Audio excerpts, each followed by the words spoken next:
Ay! Oh, Connie!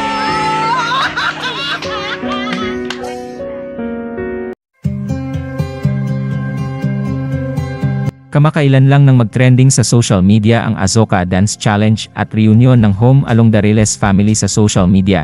Ang lalong ikinagulat ng lahat ay nang masilayan ang dating aktres na si Sita Astals. Di lingid sa kaalaman ng karamihan, ay matagal nang dumadaan sa matinding pagsubok ang aktres sa aspetong financial at mental health issue. Kaya ganun na lamang ang pagkabigla ng lahat nang makita si Sita na nasa maayos ng kalagayan, di nga napigilan ng grupo ang mapaluhasa.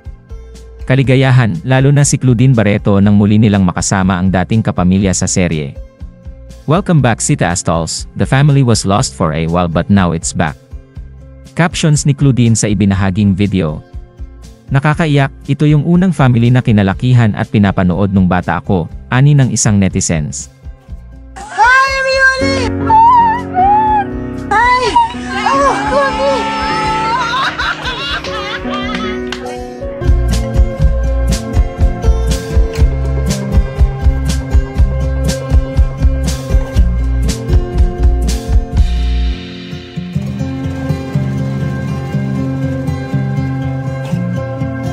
Lahat sila nagtatanong, where's Tita Sita?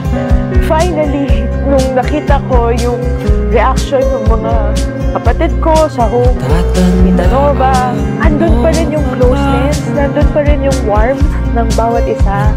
Nung niyakap namin siya, parang kahit na walang salita na lumalabas, naintindihan namin siya. Ito na, pa-unti-unti, pa-kompleto na kami. The family was lost for a while, but now it's back. You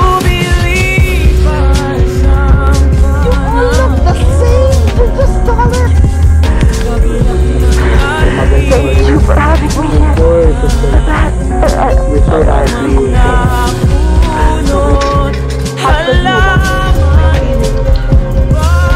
Thank you for the effort. Importante, happy tayo lahat, buo pamilya. Ganda. Happy kami na tinanggap mo kami ulit. Sabi ko nga sa inyo, guided kami by tatay. Alam ko na nanonood sa amin si tatay na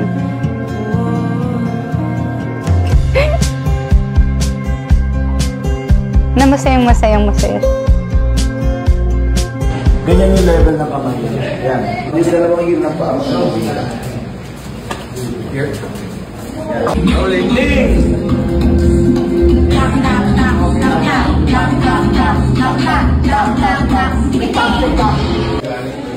Yung kay ate kasi pag-anon, ano po yung okay na bang overseas?